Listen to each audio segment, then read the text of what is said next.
बिहारचं कागद पाठिंबा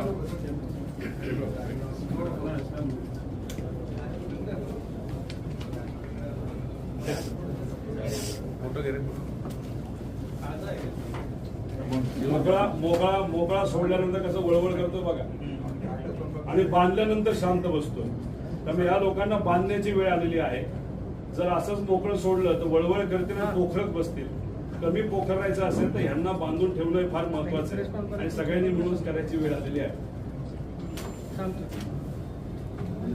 खेकडा अजून कॅन्सरचं एक प्रतीक आहे आणि भ्रष्टाचार म्हणजे कॅन्सर आहे आणि तो या सरकारमध्ये खूप मोठ्या प्रमाणावर वाढलेला आहे आणि तो अहंकारात रूपांतर झालेला आहे. आणि या इलेक्शनमध्ये त्यातून कमवलेला पैशाचा वापर हा खूप मोठ्या प्रमाणात होईल असं आमच्या सगळ्यांचं मत आहे.